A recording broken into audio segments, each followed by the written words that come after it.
Now at 4:30, a local woman is seeking solutions to the concerning rates of suicide. Thank you for sticking with us. I'm Nick Sturdivant. And I'm Jane Monreal. For years, Fonda Bryant has worked to educate the community on mental health after facing struggles of her own. She's worked to put up these signs across the Charlotte area, letting people know help is available. Yeah, and just this week, more signs went up in another Charlotte parking garage. And as WCNC Charlotte's Kaylin Hagwood shows us, Bryant is hoping the city will take on the initiative to bring the signs to all garages. After considering taking her own life, Fonda Bryant is hoping these signs will help others know they're not alone. In a parking garage on Mint Street in Uptown, symbols of hope are now in place. These green signs are the 12th to come to a garage in Charlotte, a labor of love for Fonda Bryant, who's hoping they'll be the difference between life and death. And I will never know how many people come up to a parking deck to take their own life, but I know that if my signs are there, it's a better chance that they will see that you're not alone. It's a personal passion for Bryant after her own struggles with mental health. February 14th of this year, God willing, it will be 29 years that I am a survivor of suicide. My Aunt Spanky recognized the signs that I was in trouble. So when somebody does that for you, when they pull you up out of the quicksand and help you, I feel like you're obligated to turn around and help others. According to the CDC, suicide is a leading cause of death in the U.S., claiming the lives of more than 48,000 people in 2021 alone. And just last summer, before the signs were placed, someone died by suicide here. I want my signs in every single parking deck in Charlotte. She's advocating for City Council to add the signs in more garages, a move at-large Councilwoman Dimple Ajmira says has her vote, saying in a statement in part, quote, installing signs with the suicide prevention hotline number in parking garages can serve as a quiet reminder that help is available. While not a complete solution, these small gestures say we see you, we care, and your life has value. If you're struggling, you're not alone. You can get the help, you can get better, and you can lead a good life. If you or somebody you know is considering suicide, there is help available. Consider calling 988. It's a free 24-hour hotline with folks ready and available to assist. Kaylin Hagwood, WCNC Charlotte. And her effort could soon see some help. The Fonda Bryant Suicide Prevention Signage Act is working its way through the General Assembly. And if passed, it'll help fund those suicide prevention signs for parking garages all around North Carolina. Today, North and South Carolina workers are asking where's the money as their pay stays stagnant. Yeah, that's right. More than 20 states are increasing their minimum wage this year, but the Carolinas are not. Instead, staying at the federal minimum wage of $7.25. WCNC Charlotte's Kaylin Hagwood joining us now after looking into this concern. And Kaylin, what have you learned?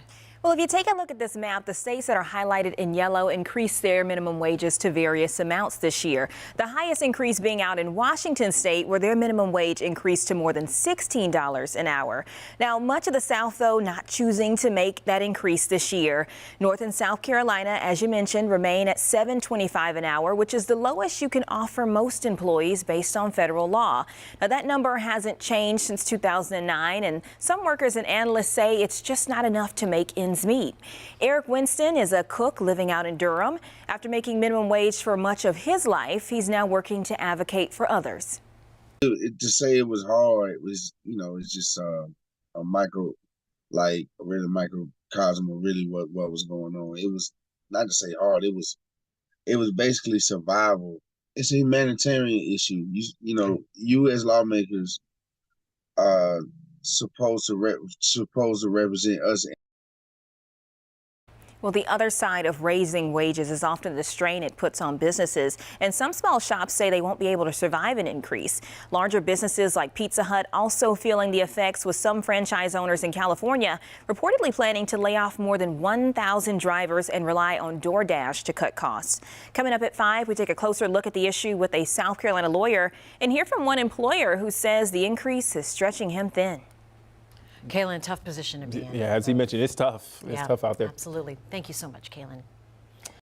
With your help, WCNC Charlotte is making a difference in our community. Beautiful day. So many people helping. This is incredible. Let's spread that love tonight. Here is a $5,000 check that you guys can use to further the mission. There is nothing on earth like the feeling of giving back with your hands. $5,000 to you and Block Love Charlotte for what you guys do.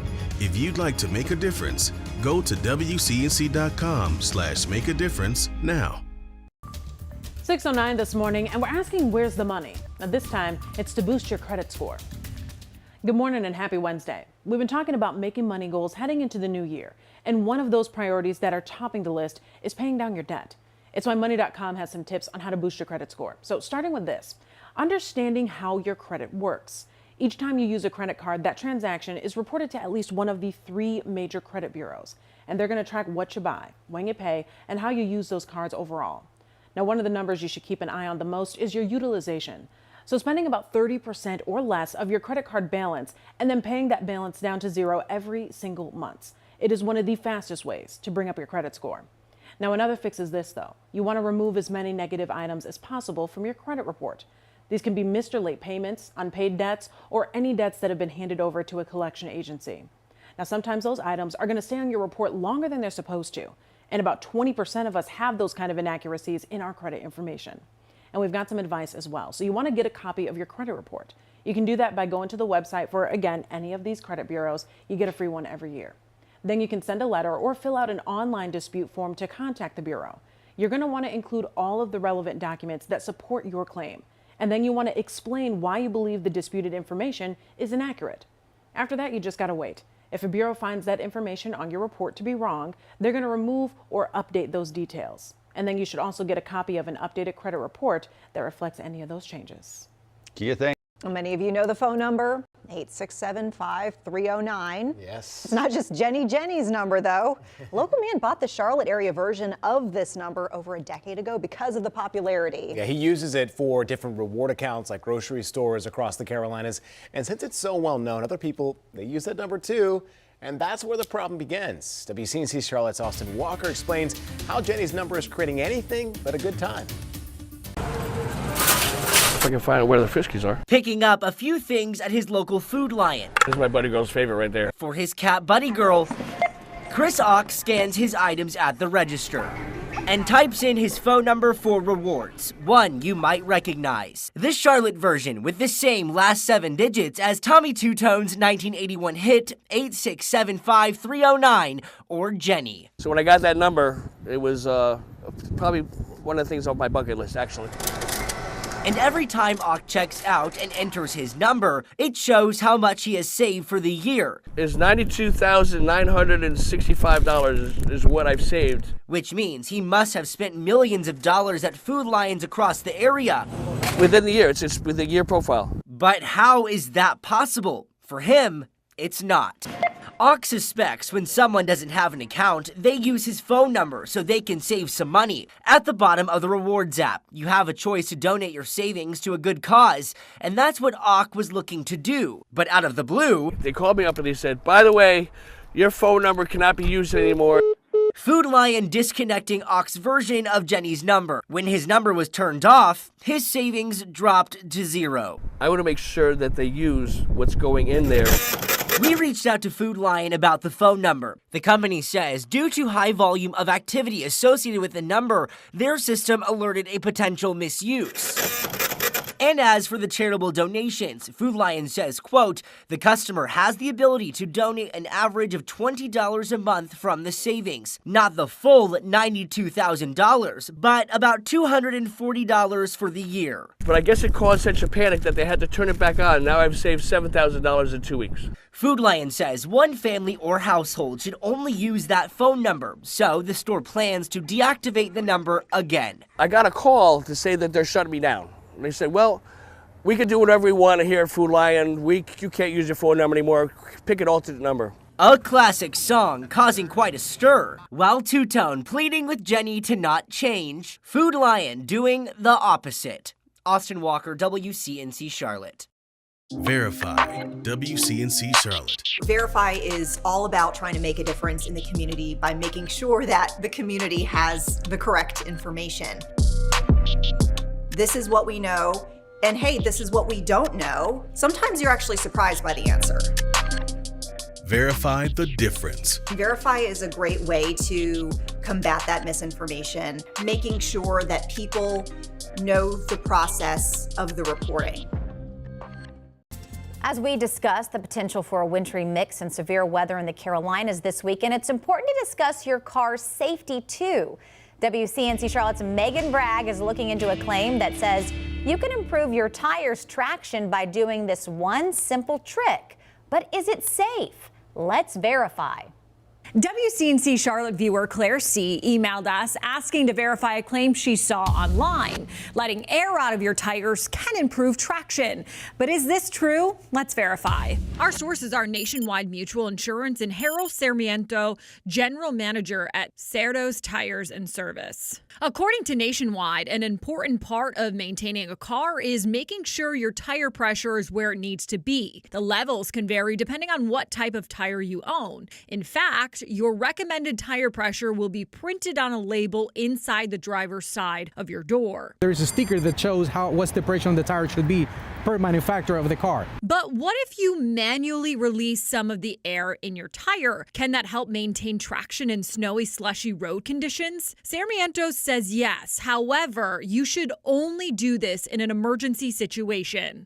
If you lower the pressure, then the traction will be improved a little bit, not a lot, just a little bit, because the contact of the tire, the surface of the tire, will contact more with the surface of the terrain. He says this works best on rocky terrain. It's not recommended for asphalt roads or concrete roads because it will damage the shoulders or the side of the tires. So if you notice one of your tires has poor traction, Sarmiento says it's best to just get a new tire. But if you're stuck in a bind and need a quick solution, in a situation and you don't have the tire, then yeah, lower a little bit, not too much though. So we can verify that yes, letting air out of your tires can improve traction in some situations, but it should only be done temporarily during emergencies because prolonged driving on tires that are underinflated can ruin the tires and put your safety at risk. With your Verify, I'm Megan Bragg. If you have something you would like verified, just email us at verify@wcnc.com. Well, imagine not being able to use your water, even worse, dealing with an awful smell. One of our viewers in Charlotte contacted us saying she's been dealing with this exact situation for weeks now. Despite the major plumbing issues, she claims her property management has been no help.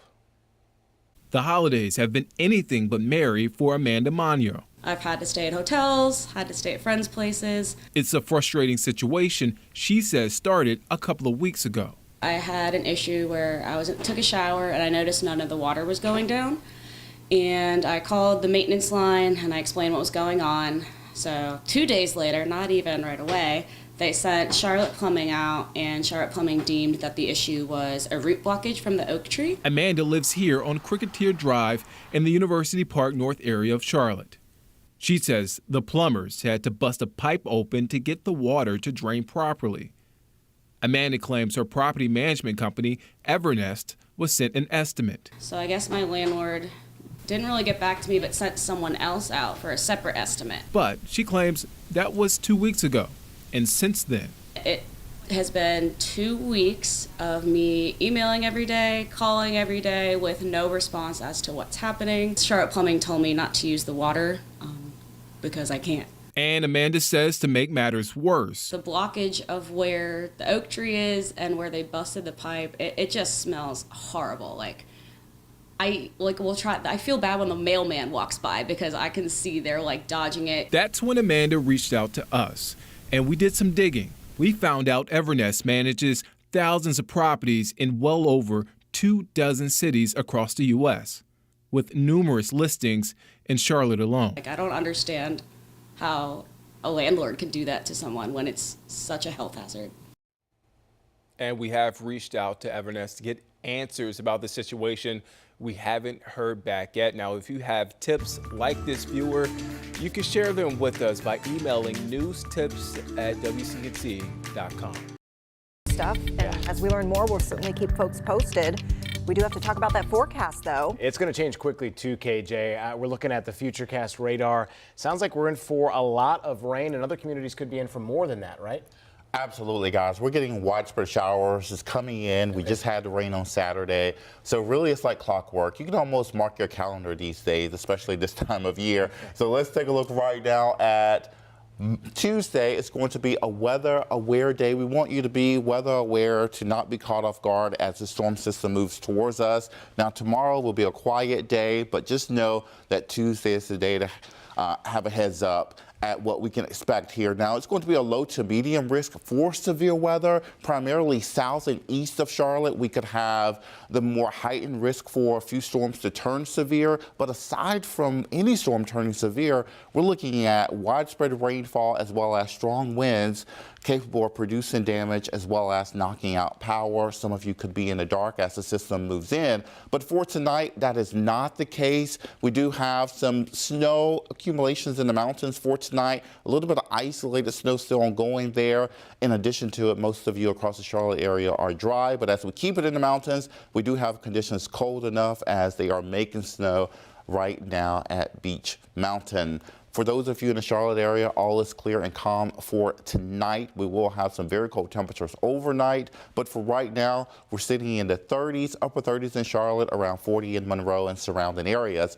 Out the door for tomorrow morning, upper 20s. This is going to be your winter coat morning, so make sure you have it in those layers. By lunchtime tomorrow, say between 11 a.m. and about 1 or 2, temperatures will warm. The warmest we'll get tomorrow will be around 50 to 52. We'll have a little bit more cloud cover into the afternoon. Those clouds will build through your Monday evening as we get ready for those showers and storms to move in by Tuesday. So here's what I want to show you. The weather will be most concerning on Tuesday, day 2 of the week, because we could have wind gusts upwards of 40 to 50 miles an